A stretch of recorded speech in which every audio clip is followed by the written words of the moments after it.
Today's video is on the power of repetition. In the previous video, I talked about the role of parents and presented a visual model that divided the circle into two halves, one for the parent guide role and the other for the child learner role. So we'll look at the topic of repetition using the same visual model.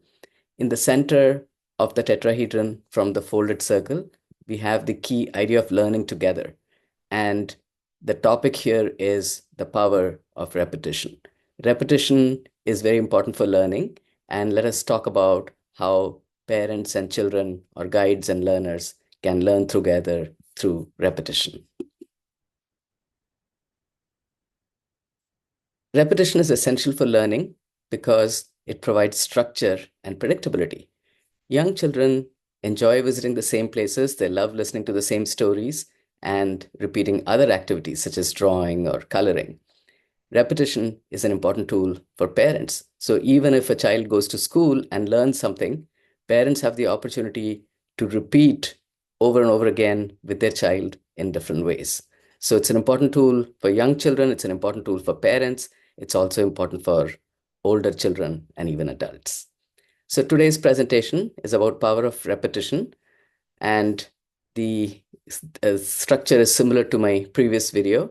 I'll have some ideas about how we learn together through repetition, some questions, also three activities, one about the big idea, which is the power of repetition, and also reflection activity, and another activity to think about repetition and how you can implement it.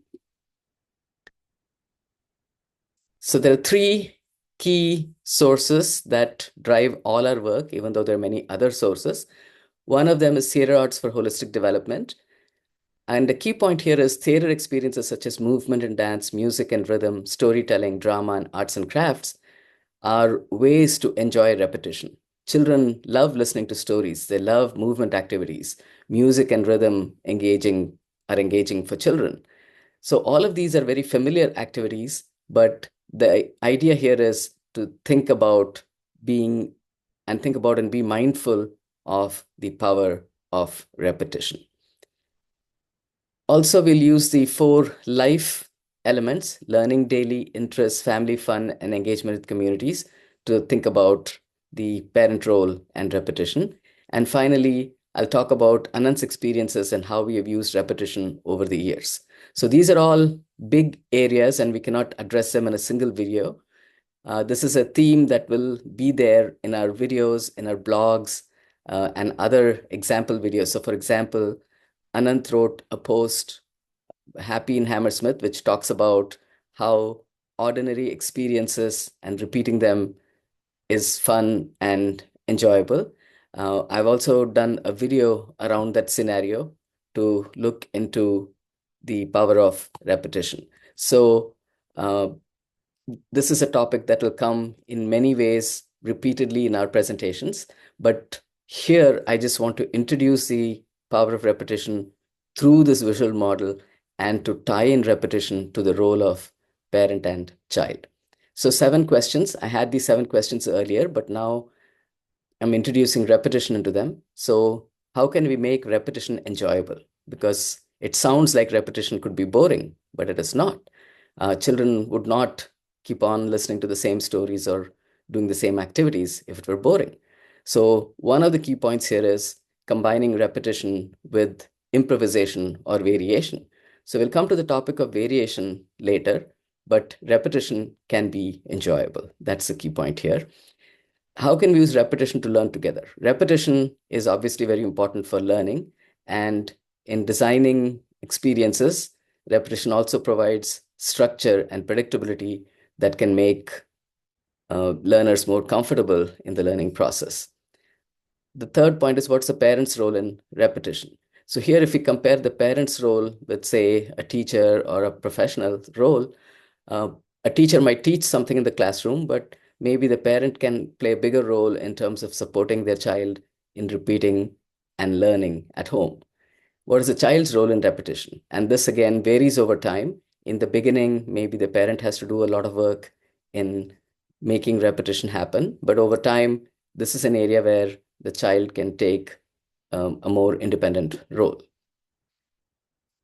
So this comes to the three questions, big questions. Scaffolding. This is about how much we have to support the child in learning. But there's also the family fun versus learning ideas. So we can also use repetition as a tool for fun. So here the idea is learning together and having fun through repetition.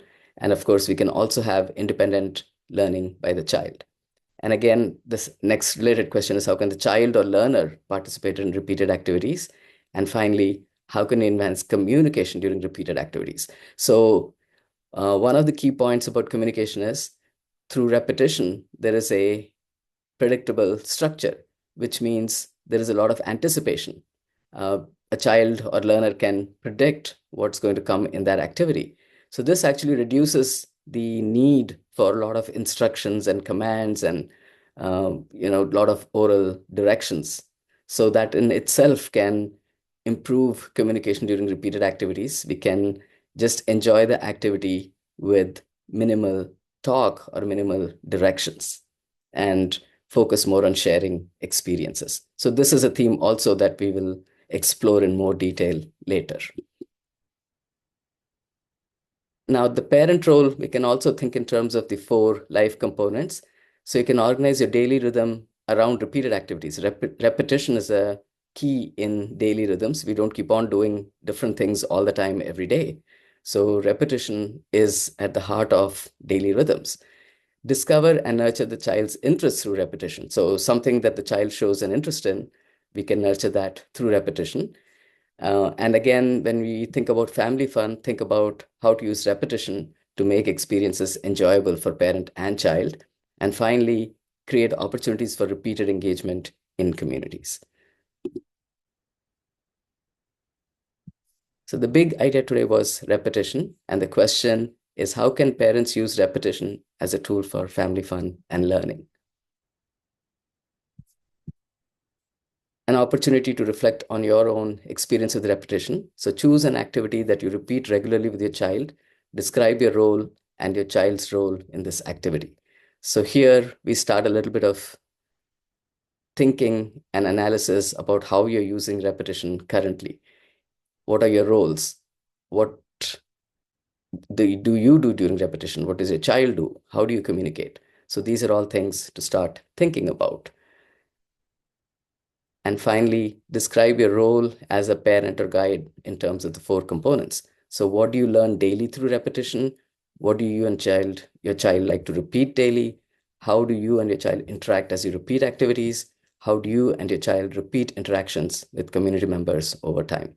So these are again questions that we'll look at repeatedly in multiple videos, blogs, etc. But this video is just to get you started on this process.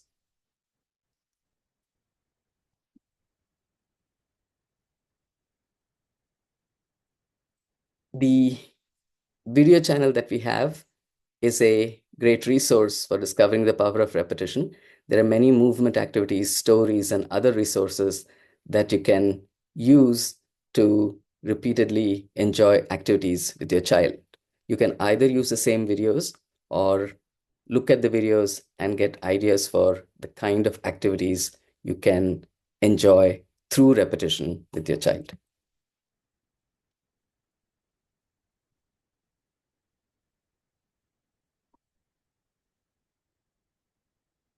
This is our second video on the LifeSmart parenting approach.